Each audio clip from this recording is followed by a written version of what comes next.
Hey guys, my name is Mike, and today we have psychedelic drugs being used on prison inmates in Brazil. Of course Brazil, because they got lots of cocaine, ayahuasca, scopolamine, great. So stay tuned for this, as it may upset some people, or it may be something absolutely wonderful that's reforming a lot of these criminals. But please let me know what you're thinking about this particular situation.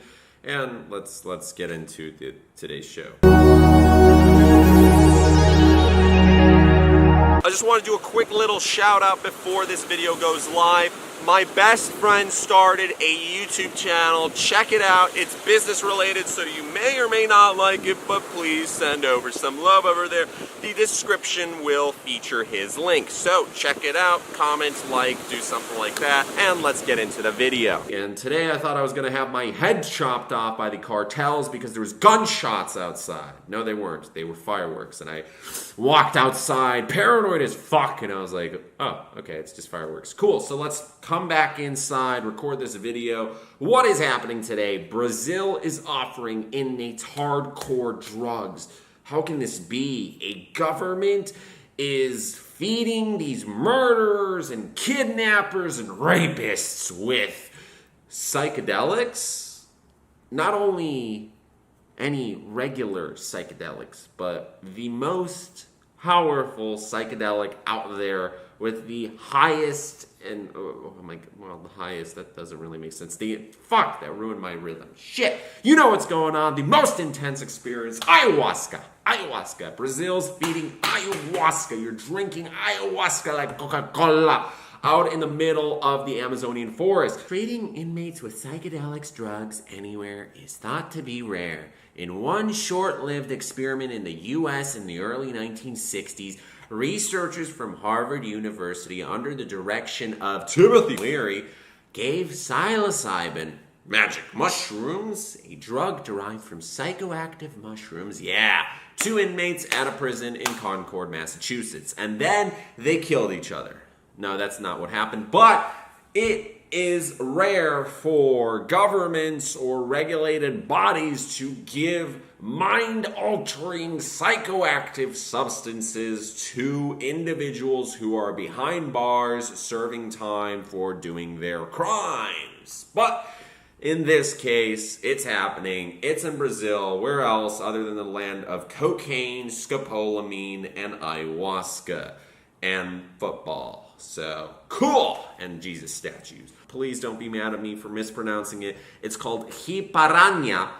Pretty much, there's a nice little temple in Hiparania in the Amazonian basin. A holy man handed each a cup of ayahuasca, muddy-looking hallucinogenic brew. They gulped it down. Some vomited. Oh, fantastic. Hymns were sung. More ayahuasca was consumed. By midnight, the congregants seemed strangely energized. Then the dancing began. Ayahuasca is the long liquid form of DMT, where instead of having one of the most intense psychedelic trips known to mankind for the next couple of minutes, 5 to 20 minutes, and then, there's an afterglow and the whole oh my god, I relived my life, that whole phase. You get to experience DMT on a whole new level, where you purge your bad vibes. As in, you vomit and you shit yourself in the middle of a forest with shamans, and it's quite uncomfortable. You have, mosquitoes biting your legs and snakes trying to rip off your flesh. Great. Yeah. Don't think there's any clean water there either. Pretty much the prison, because they had to allow for this to happen, the prison has started working with ACUDA. ACUDA is a pioneering prisoners' rights group in Puerto Velho. They began offering inmates therapy sessions in yoga, meditation, Reiki, and massages, which is interesting. So 2 years ago, the volunteer therapists at ACUDA had a new idea. Why not give the inmates ayahuasca as well? Yeah, screw it.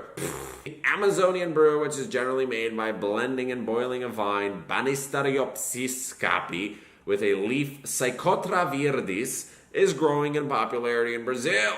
Yeah, because everyone wants to trip and go to Burning Man. Akuda had trouble finding a place where the inmates could drink ayahuasca, but they were finally accepted by an offshoot in Santo Daime, a Brazilian religion founded in the 1930s that blends Catholicism, African traditions, and transcommunications. So that's very strange. But anyways, many people in Brazil believe that inmates must suffer, enduring hunger and depravity. And that mentality right there is why most inmates come out more violent than ever before. And that is why in Brazil they have beheadings. What was that? Okay. They have beheadings. They have riots, people are raped all the time, there's crazy things going on in favelas and prisons, just in South America. It's actually worse in some areas than Africa or, the Southeast Asia. There's just pretty messy areas of the world right now. And it's hard to imagine what goes on in these prisons. I've never been to one, I've never seen the insides of one. But I've been researching them for the past couple of years just out of sheer curiosity, what's going on in the dark corners of the world. And some of the things I've seen have absolutely shocked me. So it is crazy that this is going on. But then again, sometimes if you've been trying something for so many decades or centuries and it just isn't working, you have to realize, well, maybe let's try some different solutions, because there are 500,000 prisoners in Brazil. Did I get that right? No, actually, it was 550,000. 550,000 in a country where, okay, it's not like America. Well, there's giant portions of the population just in the prisons and for profit and jails and all that. But still, 550,000 is a huge number, and it's growing. It has doubled since the beginning of the century, and there's more human rights violations than ever before. Great. So, sometimes you need to try something different, and just pointing out at the criminals and saying, we need to screw these people as much as possible. Well, not everybody is in there for a lifetime. There's some people who are in there for small petty crimes, such as 2, 5, 10 years, or even if they did murder or something like that, they're in there for 25 years, where some people actually genuinely change. They're humans. It's just how it is. I know there's going to be different opinions out there, but hey, it's life. It's how it works. So, some people out there who are studying to see whether it does lower incarceration rates. So, if it does, great, cool, it's worth a try, because it's 15 prisoners or 20 or whatever it is over a couple months. Cool. I mean, whatever. If it doesn't work out, it doesn't work out. And I know there's people who are upset. For example, there is a man, 48 years old, Paulo Freitas. He asks the public, where are the massages and the therapy for us? Because these prisoners are they're drinking ayahuasca, they're doing spiritual passageways to the other world, they're doing massages, they're dancing, they're having fun, they're kind of rebuilding their lives, and pretty much what's going on is prisoners are being reformed, most likely. So Mr. Freitas said he had been shocked to learn recently that one of the men convicted in the killing of his daughter was expected to be transferred soon into Akuda's care. Akuda, again, is the organization that helps make this possible.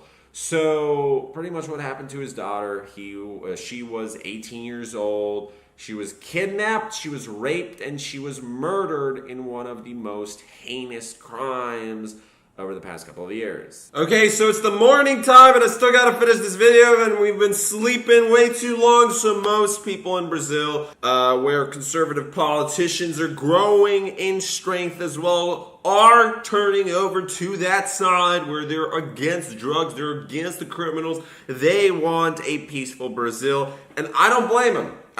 Because people are getting shot and murdered and raped, and that happens all over the world. But over there in particular, it is very dangerous.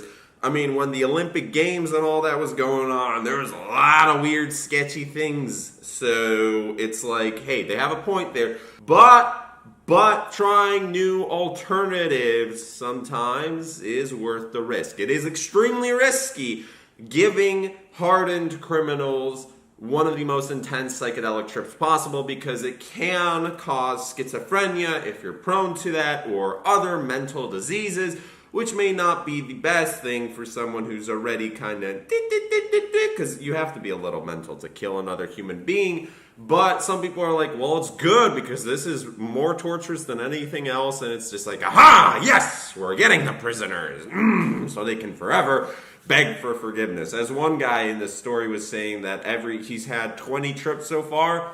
He's enjoying them. But by enjoying them, he's like, it gives him a chance to beg for forgiveness for his victim because he killed some person. I don't know what happened exactly. But still, I mean, to me, that'd be an absolute nightmare. Like, I would, you have to relive the moment that got you into here.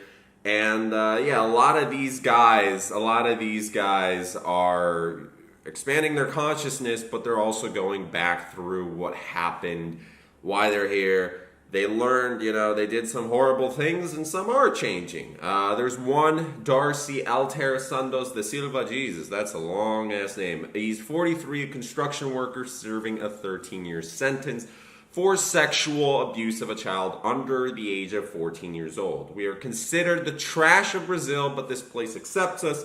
I know what I did was very cruel. The tea helped me reflect on this fact, on the possibility that one day I can find redemption. So, I don't know. It's something to think about. What do you guys think about this story? Please share your comments down below. And it is a beautiful day, so hopefully you guys enjoy. And I shall see you guys later, because I'm going to go for a swim. Oh, yeah. Woo! Thanks so much for watching. If you enjoyed what you saw, check out the links in the description below. Follow me on my other social media, and we shall see you guys back tomorrow.